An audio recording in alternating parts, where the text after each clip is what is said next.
Olá pessoal, tudo bem? Meu nome é Endrigo e a gente vai falar sobre gestão da mudança. Se eu pudesse resumir esse vídeo em apenas duas palavras, seriam comunicação e cultura. E vocês vão ver o porquê que essas duas coisas são tão importantes. Se esse vídeo for legal para você, não se esqueça, curta, compartilhe e se inscreve no canal. Vamos lá. Antes de entrar na gestão da mudança propriamente falando, a gente precisa entender um pouquinho do nosso mundo, né? De como que ele funciona, digamos assim. Os especialistas chamavam que o mundo ele era VUCA. VUCA seria a sigla, né? Em inglês eu já vou traduzir os termos, seriam volátil, incerto, complexo e ambíguo. Tinha alguns outros que falavam até o mundo MUVUCA, que adicionaria o M de meaningful, né? Que seria importante, significativo, né? Tem que ter um propósito naquilo que a gente faz, e o de universal. Aí aqui eu já pego birra, é quase aquela palhaçada do MP5, MP10 e MP20. Não sei se é da época de vocês, mas MP3 tocava música, o 4 filme e o 5, cada funcionalidade eles iam colocando um número a mais, né? E aí passou por essa transformação que era o mundo VUCA, agora os especialistas, né, falam que é o mundo BUNNY. BUNNY e a sigla também em inglês seria brittle, o B brittle, que seria frágil, um mundo ansioso, ele é não linear e incompreensível. Então isso mostra um pouquinho da nossa dificuldade em implementar as mudanças.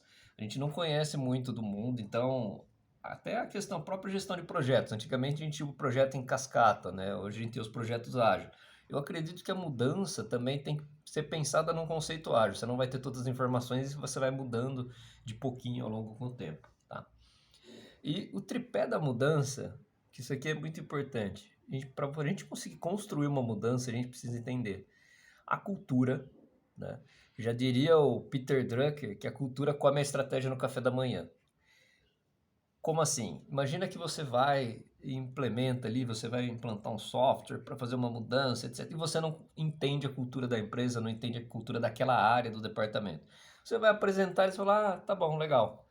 Não vai ser implantado, porque às vezes, imagina que é um departamento ali totalmente ali analógico, que prefere o papel, são às vezes pessoas mais antigas, que não, às vezes não sabem nem mexer no computador direito. E se essas pessoas tiverem poder ali de decisão, você não vai conseguir implantar, passar por cima e implantar esse software, sabe? Elas vão conseguir justificar ali para os superiores e que não funciona, ou tem problemas ali, vai botar um monte de pecuinha e não vai funcionar, tá? Outro ponto importante é o contexto. Você tem que entender o contexto, tanto interno, que nem esse exemplo que eu dei, o departamento da empresa, quanto externo da organização. Como que está tá em crise, tá dinheiro fácil ou não? As outras empresas estão mudando e tipo assim, se é um cenário que as outras empresas estão mudando e se a gente não mudar a gente vai cair fora, é muito mais favorável você implementar ou sugerir uma mudança. E a própria capacidade de implementação das pessoas, ou seja, como que elas conseguem vender esse projeto, mostrar os benefícios que os usuários vão ter, que as pessoas envolvidas vão ter, como você consegue colocar as pessoas como protagonista da mudança, ou seja, em vez de você vir com uma solução pronta, você vai fazendo as perguntas certas e meio que as pessoas vão chegando àquela conclusão e a melhor maneira de resolver aquele problema daquela forma, ou com software, ou com processo novo, etc, né? E o Kurt Lewin, ele fala que a mudança tem 3 passos, basicamente. Seria descongelar a organização, ou seja, você explicar o porquê daquela mudança, vender os benefícios, né? Criar esse sentimento de propósito, vamos mudar, a mudança em si, e o recongelar, que depois de você mudou, implementou aquele novo processo, ou seja lá o que for, você volta para o estado ali de estabilidade, digamos assim. Até pensa em você mesmo. Não dá para você mudar sempre, todo dia, sem parar, né? A gente precisa descansar, digamos assim. Então a gente precisa ter esse estado aqui de congelamento, digamos assim. Um outro estudioso, o John P. Cotter, ele entendeu quais os 8 principais problemas das mudanças das empresas, né? Os principais erros.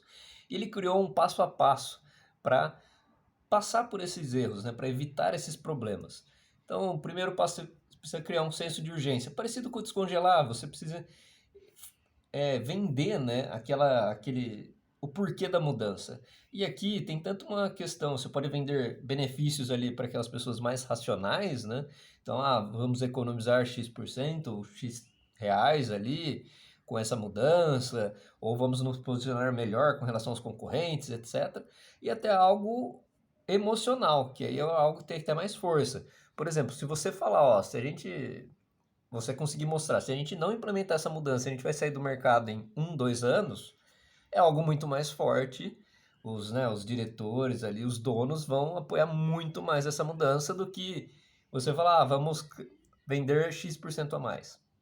É algo ali que vai no íntimo ali da pessoa, né? No emocional. O segundo passo tem relacionado com primeiro, você formar uma coalização forte, você conseguir convencer principalmente as pessoas do topo ali da organização, os diretores, os líderes, para entender esse senso de urgência e comprarem a sua ideia da mudança ali. E também o terceiro, são todos relacionados, você criar uma visão. Como você gostaria, né? Como que as pessoas vão imaginar a empresa após essa mudança? Como que vai ser o processo? Como que os clientes vão ser atendidos?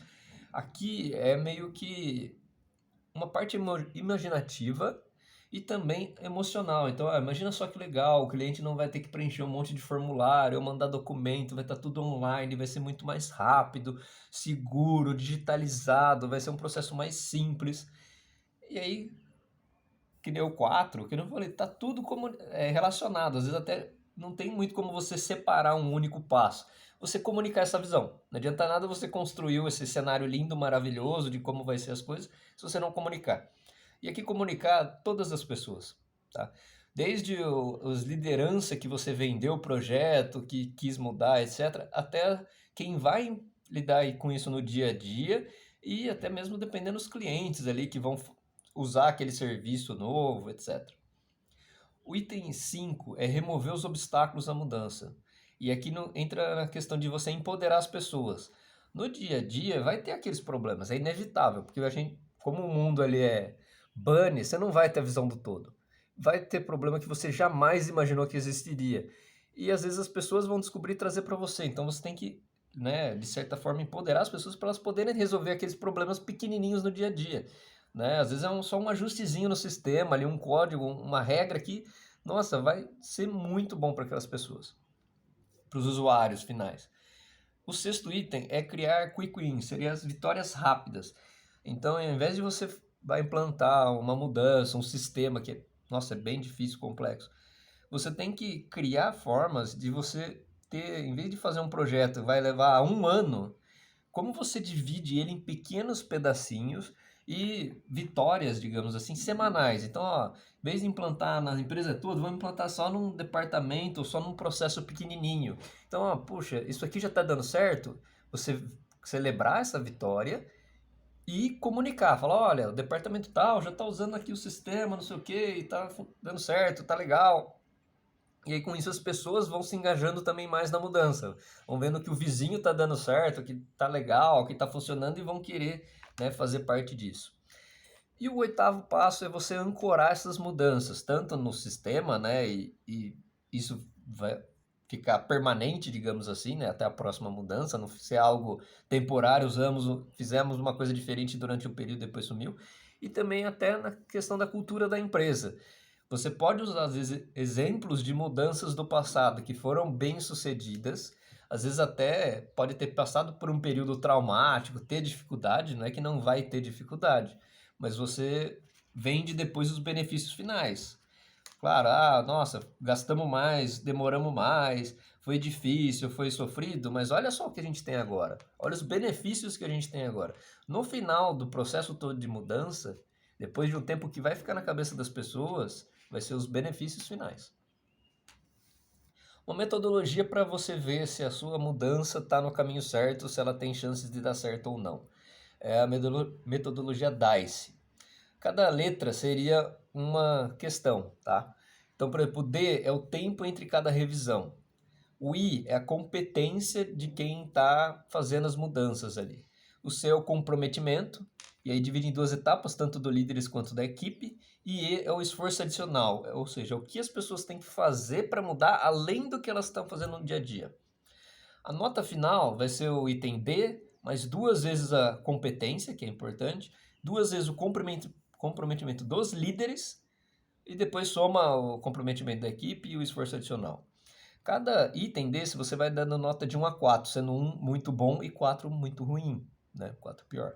A ideia é que você faça essa avaliação de preferência com outras pessoas envolvidas, e aí vocês podem tentar entrar num consenso ou tirar a média daquilo lá, e vai ter uma pontuação final. Se tiver entre 7 e 14, é grande chance de sucesso no seu projeto. Da 14 a 17 tá um meio termo, pode ser a qualquer lado, digamos assim, pode ser um sucesso ou um fracasso. Se tiver de 18 para cima, é grande chance de fracasso.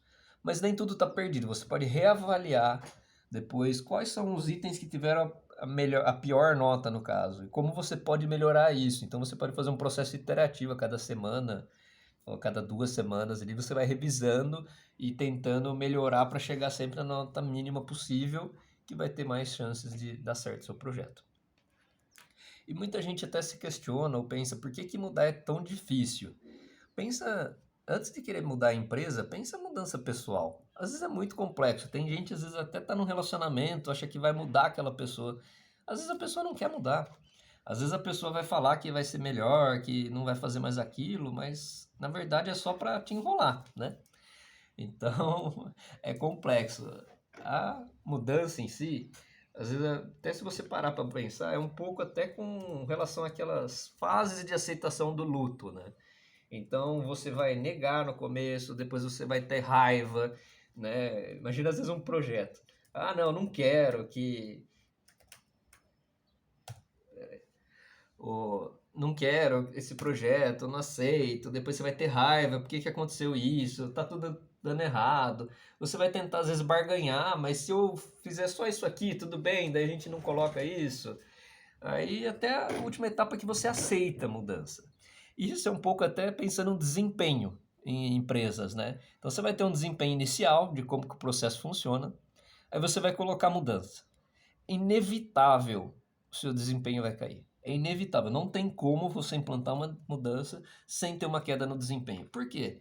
É um processo novo, um sistema novo, tudo é novo, então as pessoas estão aprendendo. Às vezes o sistema não está funcionando direito, vai dar problema. Aí todas essas etapas que eu falei vai estar nisso aqui. Isso aqui a gente pode até chamar que é a zona do desespero, que poxa, olha só como tá isso aqui, antes era bem melhor, que dava tudo certo, só tá dando problema, etc. A partir do momento que passa a aceitar, fala, não, tudo bem, vai ter que ser assim, pronto, acabou, né? E as coisas vão se resolvendo, você vai ter uma melhora no desempenho. E aí, idealmente, no final desse processo de mudança, o desempenho final daquele processo vai ser melhor do que começou. Mas essa zona aqui do desespero depende de muita atenção. Porque às vezes aqui que o projeto acaba, que começa, olha só como tá ruim, não tá dando certo, olha só, a gente tá menos da metade do que a gente fazia antes. Se não tiver, às vezes, um pulso firme para e também motivar as pessoas, falar, não, é um processo, tá melhorando, etc., as mudanças morrem, elas vão abandonar, volta para o processo anterior.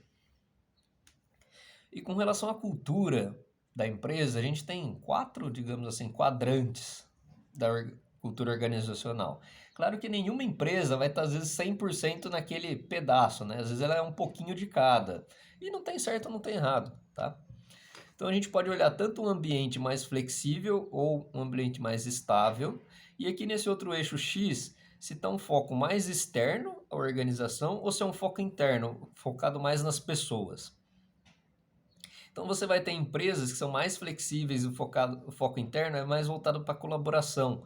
Então tem uma união maior entre departamentos, às vezes as decisões são mais colegiadas, enfim.